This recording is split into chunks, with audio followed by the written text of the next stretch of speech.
1659 सालचा तो थरारक संघर्ष. चला या ऐतिहासिक लढाईच्या आजच्या या विश्लेषणात थेट उडी घेऊया.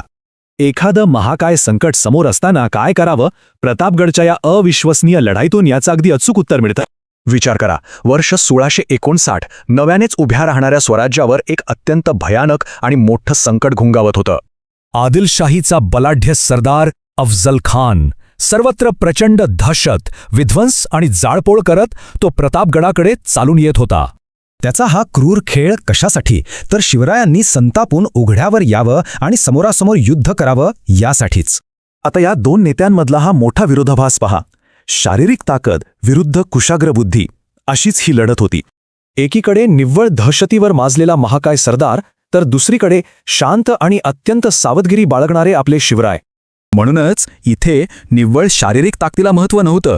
या संकटाला सामोरं जायला हवी होती ती अचूक बुद्धिमत्ता. आणि मग स्वराज्याच्या रक्षणासाठी एक अभेद्य रणनीती आखली गेली. जंगलात सैन्य लपवून खानाला प्रतापगडाच्या पायथ्याशी बोलावण्यात आलं. आता या ऐतिहासिक कथेच्या परमोच्च बिंदूकडे येऊया. बाहेर पाऊस आणि शामियान्यात एक अत्यंत भयानक नाट्यमय शांतता. अचानक झालेला तो कपटी हल्ला, पण शिवरायांनी घातलेल्या त्या गुप्त चिलखताने प्राणघातक वार अगदी सहज परतावून लावला. आणि पुढच्याच क्षणी लपवलेली वाघनखं बाहेर आली.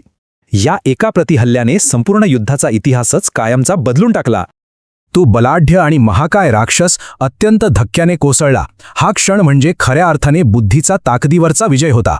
अफजल खान जमिनीवर पडताच आधीच ठरलेल्या इशाऱ्यानुसार जंगलात लपून बसलेल्या मावळ्यांनी दुश्मनांवर जोरदार आणि भयानक हल्ला चढवला. तोफांच्या आवाजात आणि मुसळधार पावसात उडालेल्या त्या प्रचंड गोंधळात बलाढ्य आदिलशाही सैन्याचा पार धुव्वा उडाला.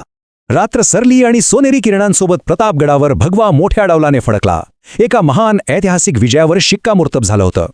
विचार करा, हे केवळ एक युद्ध नव्हतं, तर तो खऱ्या अर्थाने स्वराज्याच्या एका नव्या अढळ आत्मविश्वासाचा जन्म होता. सह्याद्रीच्या कड्याकपाऱ्यांत घुमणारी हर हर महादेव ही गर्जना आज शेकडो वर्षांनंतरही आपल्याला ऊर्जा देते, नाही का?